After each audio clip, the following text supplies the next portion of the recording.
আসসালামু আলাইকুম। সন্ধে ৭টা বাংলাদেশ বেতার সিলেট সংবাদ পড়ছি আনোয়ার হোসেন রনি।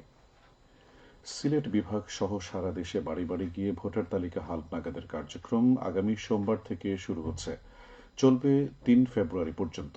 সিলেটের নতুন ভোটার নিবন্ধনের লক্ষ্যে বাড়িতে বাড়িতে গিয়ে তাদের তথ্য সংগ্রহ করবেন মাঠ কর্মীরা।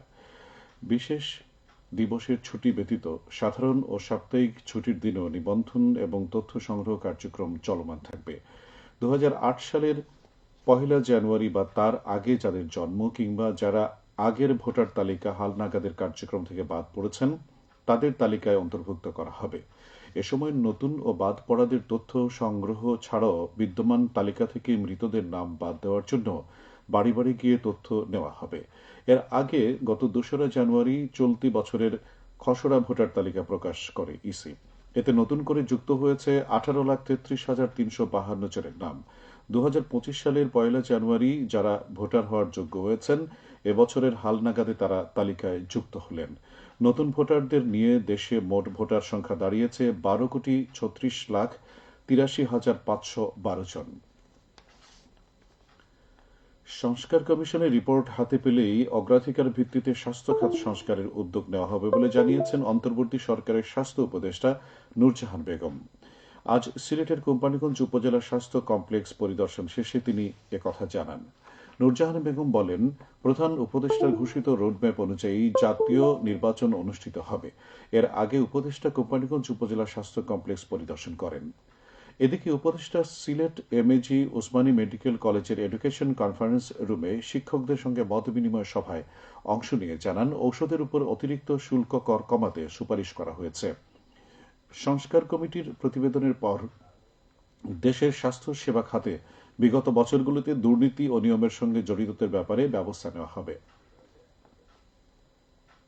সিলেট ও সুনামগঞ্জের বিভিন্ন সীমান্ত এলাকা থেকে পৃথক অভিযানে প্রায় ৩ কোটি টাকার ভারতীয় পণ্য জব্দ করেছে সিলেট বিজিবি ৪৮ ব্যাটালিয়ন টহল দল। বিজিবি সূত্রে জানা যায়, আজ ভোরে গোপন সংবাদের ভিত্তিতে সিলেট ৪৮ ব্যাটালিয়নের দায়িত্বাধীন একটি টহল দল সুনামগঞ্জ জেলার সীমান্তবর্তী এলাকায় তামাবিল, সংগ্রাম, প্রতাপপুর, পান্তুমাই, শ্রীপুর, বিছনাকান্দি, কালাসাদেক, কালাইরাগ এবং বাংলাবাজার বিওপি সদস্যরা অভিযান পরিচালনা করে ভারতীয় কমলা, চিনি, মহিষ, বিভিন্ন প্রসাধনী সহ মাদকদ্রব্য এবং বাংলাদেশ থেকে পাচারকালে রসুন ও পরিবহনে ব্যবহৃত ট্রাক জব্দ করে। আজ দুপুরে এক সংবাদ বিজ্ঞপ্তির মাধ্যমে বিষয়টি নিশ্চিত করে সিলেট ব্যাটালিয়নের অধিনায়ক লেফটেন্যান্ট কর্নেল মোহাম্মদ হাফিজুর রহমান বলেন, সীমান্তে নিরাপত্তা রক্ষা ও চোরাচালান প্রতিরোধে বিজিবি আভিযানিক কার্যক্রম ও গোয়েন্দা তৎপরতা অব্যাহত থাকবে। সিলেট শাহজালাল বিজ্ঞান ও প্রযুক্তি বিশ্ববিদ্যালয়ে অনুষ্ঠিত হচ্ছে IKSS ইসলামিক কনফারেন্স ২০২৫। এতে দেশবরেণ্য ইসলামিক আলোচকরা উপস্থিত রয়েছেন। আজ দুপুরে বিশ্ববিদ্যালয়ের কেন্দ্রীয় মিলনায়তনে মেয়েদের আদর্শ সমাজ গঠনে নারীর ভূমিকা সেশনের মধ্য দিয়ে কনফারেন্সটি শুরু হয়। এরপর বিকেলে শুরু হয় ছেলেদের সেশন। এতে প্রধান অতিথি হিসেবে উপস্থিত ছিলেন বিশ্ববিদ্যালয়ের ভারপ্রাপ্ত উপাচার্য অধ্যাপক ড Mohammad Sajidul Karim. Islamic knowledge seekers of SUST কনফারেন্সটি আয়োজন করে। মৌলভীবাজার সদর উপজেলার মনোমুখ উপস্বাস্থ্য ও পরিবার কল্যাণ কেন্দ্র প্রকল্পের কাজ শেষ হয়েছে। এতে ব্যয় হচ্ছে প্রায় ১,২৩,০০,০০০ টাকা। প্রকল্পের কাজ শেষ হওয়ায় এই এলাকায় প্রাথমিক স্বাস্থ্যসেবা গ্রহণে সুযোগ সৃষ্টি হয়েছে। আগামী ১লা ফেব্রুয়ারি থেকে স্বাস্থ্যসেবা প্রদান শুরু হবে। স্বাস্থ্য প্রকৌশল অধিদপ্তর তা বাস্তবায়ন করে। সিলেট ছাতক রেলপথ সংস্কারের উদ্যোগ নেওয়া হয়েছে। আগামী ফেব্রুয়ারি মাসে সংস্কার কাজ শুরু হবে। ২০২২ সালের স্মরণকালের ভয়াবহ বন্যায় রেল লাইনের ছাতকের অংশ মারাত্মকভাবে ক্ষতিগ্রস্ত হয়। ফলে প্রায় ১৩ কিলোমিটার রেল লাইন লণ্ডভণ্ড হয়ে যায়। সংস্কার কাজ সম্পন্ন করতে ১.৫ বছর সময় লাগতে পারে। খেলার খবর ফুটবল। এসো দেশ বদলাই পৃথিবী বদলাই এ প্রতিপাদ্যকে সামনে রেখে নতুন বাংলাদেশ গড়ার লক্ষ্যে তারুণ্যের উৎসব উপলক্ষে জেলা প্রশাসন ও জেলা ক্রীড়া অফিসের আয়োজনে আন্তঃকলেজ ফুটবল টুর্নামেন্টের উদ্বোধন করা হয়েছে আজ। সিলেট জেলা স্টেডিয়ামে জেলার ১৩টি উপজেলায় ১৩টি কলেজ ও সিলেট সিটি কর্পোরেশনের ৩টি কলেজ সহ মোট ১৬টি কলেজ অংশগ্রহণ করবে।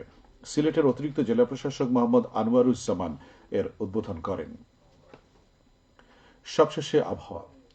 রাত ১টা পর্যন্ত পূর্বাভাসে বলা হয়েছে, সিলেট সহ পার্শ্ববর্তী এলাকার জন্য কোনো সতর্কবাণী নেই এবং কোনো সংকেত দেখাতে হবে না। আজ সিলেটে সর্বোচ্চ তাপমাত্রা ছিল ২৯.২ ডিগ্রি সেলসিয়াস এবং সর্বনিম্ন ১৪.৫ ডিগ্রি সেলসিয়াস। বাতাসে আর্দ্রতা ছিল সকালে ৭১ এবং সন্ধ্যায় ৫৪%। আগামীকাল সিলেটে সূর্যোদয় হবে ৬টা ৩৯ এবং সূর্য অস্ত যাবে ৫টা ২৭। সংবাদ শেষ হলো। পরবর্তী স্থানীয় সংবাদ প্রচারিত হবে আগামীকাল সকাল ৮টা ১০।